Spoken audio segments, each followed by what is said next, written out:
ভারতের ইতিমধ্যে যে মিডিয়াগুলো কিন্তু বলা শুরু করে দিয়েছে, লেখা শুরু করে দিয়েছে যে আমরা কেন হাসিনাকে পালবো, কারণ হাসিনার জন্য এক বাংলাদেশের 18 কোটি জনগণকে আমরা কেন শত্রুতে পরিণত করব।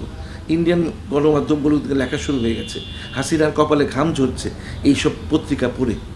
তো হাসিনাকে আলটিমেটলি ইন্ডিয়া হয় যে কোনো দেশে, বেলারুশও হাসিনার কাঙ্ক্ষিত জায়গা ছিল, সে বেলারুশও না করেছে। হাসিনা চাচ্ছিল যুক্তরাজ্যে যাওয়া, যুক্তরাজ্য নেবে না।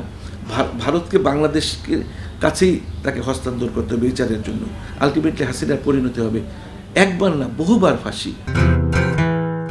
প্রশাসন ঠিক থাকলে ধর্ষণ খুন হতো না, রুহুল কবির রিজভী এমন বক্তব্য রেখেছেন। আপনি কি ওনার সঙ্গে একমত? আমি ওনার রিজভী সাহেবের সঙ্গে এই ব্যাপারে একমত, কারণ প্রশাসনিক দুর্বলতা তো ব্যাপকভাবে আছে। এখনও প্রশাসনে ফ্যাসিস্ট সরকারের অনেক সচিব, অতিরিক্ত সচিব, যুগ্ম সচিব কাজ করছে আপনার সচিবালয়ে বা বিভিন্ন সংস্থাতে আছে। তো তারা এই প্রশাসনিক দুর্বলতা তারা সৃষ্টি করবে।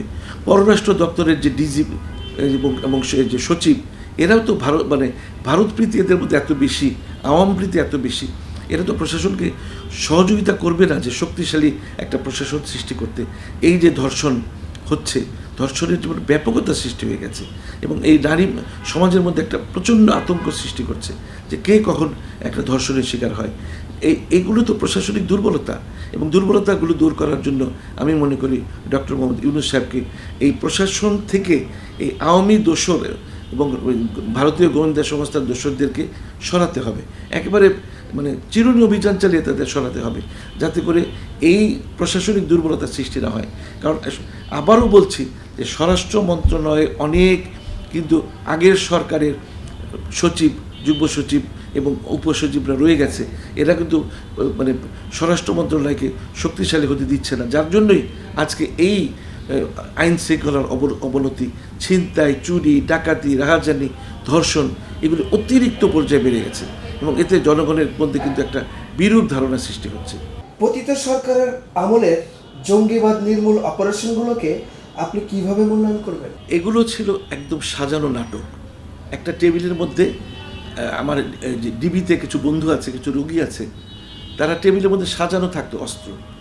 অনেক দিন একটা ছেলেকে যদি জেলখানা আটকে রাখা যায়, কন্ডেম সেলে আটকে রাখা যায় বা আয়নাঘরে আটকে রাখা যায়, তার অটোমেটিক দাড়ি গজাবে, তাকে জঙ্গি মনে হবে, তার যে চেহারা, তার বেশভূষা দেখে মনে হবে তারা একটা জঙ্গি। এই জঙ্গি নাটক হাসিনা করে গেছে। এই বেনজির, কুখ্যাত বেনজির, কুখ্যাত মনিরুল, তারপরে এই যে ডিবি হারুন, এরা করতো কি এদেরকে ওই টেবিলের মধ্যে জাস্ট খালি অস্ত্রগুলো চেঞ্জ হতো, টেবিল মিডিয়াকে সামনে রাখা হতো, জঙ্গি নাটক সাজিয়ে এগুলোকে বিদেশে দেখানো হতো যে আমরাই পারি শুধু জঙ্গি দমন করতে, আওয়ামী লীগই পারে, হাসিনাই পারে শুধু জঙ্গি দমন করতে। এই নাটকটা সাজানো হতো। এই বেনজির, ডিবি হারুন এবং এই কুখ্যাত মনিরুল, এই কয়েকজনের দিয়ে এই নাটকগুলো সাজানো হতো এবং বিদেশকে দেখানো হতো যে আওয়ামী লীগ একমাত্র শক্তি যারা এই জঙ্গি দমন করতে পারে, ইসলামিক জঙ্গি যারা তাদেরকে দমন করতে পারবে এই হাসিনাই।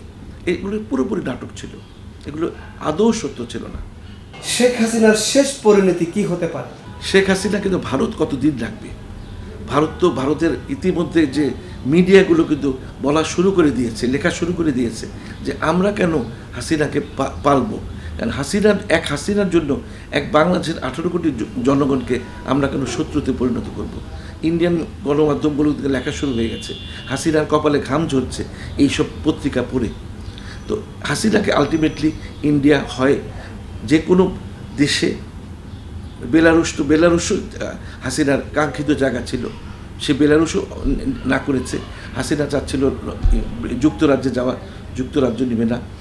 ভারতকে বাংলাদেশকে কাছেই তাকে হস্তান্তর করতে হবে বিচারের জন্য। আলটিমেটলি হাসিনার পরিণতি হবে একবার না বহুবার ফাঁসি। 150টি হত্যা মামলা যার বিরুদ্ধে আছে, বিডিআর কিলিং, হেফাজতের কিলিং, সাগরনের হত্যা মামলা, অসংখ্য গুম খুন করেছে হাসিনা। এগুলোর জন্য হাসিনা এবং হাসিনার যে ডিজেফাইয়ের যেসব লোকজন ছিল, এদেরকে তো ফাঁসি দিতে হবে, একেবারে নিশ্চিহ্ন করে দিতে হবে। যেমন ইরানের শাহজাহান পতনের পর শাহজাহান চাকর বাকর শুদ্ধ ফাঁসি দেওয়া হয়েছিল, তারপরে ইরানের ইসলামিক রিভলিউশনের পরেও একই রকম করা হয়েছিল। এরকম ফ্রান্সের ফরাসি বিপ্লবের পরেও সেই সবাইকে স্লটার করা হয়েছিল। এরকম হাসিনার দোসরদের যদি ফাঁসির রায় কার্যকর না করা হয়, এটাই হচ্ছে হাসিনার লাস্ট পরিণত হওয়া উচিত। কারণ হাসিনা যতদিন থাকবে এবং শেখ পরিবার যতদিন বাংলাদেশের রাজনীতি থাকবে, এই দেশ কখনোই আগাতে পারবে না। ভারতের আধিপত্যের আমাদেরকে মেনে নিতে হবে। ভারত আমাদের উপর সব কিছু চাপিয়ে দেবে, বিভিন্ন অসম চুক্তি চাপিয়ে দেবে, আমাদের বুকের উপর দিয়ে তাদের রেল লাইন সেই 7 সিস্টারের উপর যাবে, আমাদের চেয়ে চেয়ে দেখতে হবে। সুতরাং হাসিনা বা হাসিনার দোসর বা হাসিনাকে যারা সমর্থন করে, জাতীয় পার্টির কথাই আমি বলি, জাতীয় পার্টির সহযোগিতা না থাকলে কি আওয়ামী লীগ এতদিন থাকতে পারতো ক্ষমতায়? তো এই জাতীয় পার্টিকেও নিষিদ্ধ করতে হবে। এরা বাংলাদেশের রাজনীতির জন্য একটা অপশক্তি, এবং এরা যতদিন রাজনীতি থাকবে, ভারত ততদিন আমাদের উপর চেপে বসে থাকবে। সুতরাং এদেরকে, এই ভারতের আন্ডারে আমরা থাকতে চাই না। আমরা চাই আমরা উদার বৈদেশিক নীতি অবলম্বন করতে চাই। আমরা পাকিস্তানের সঙ্গে বন্ধুত্ব করব, টার্কির সাথে বন্ধুত্ব করব, চীনের সাথে বন্ধুত্ব করব, যুক্তরাষ্ট্রের সাথে বন্ধুত্ব করব। আমরা এক ভারত দিয়ে পড়ে থাকতে চাই না।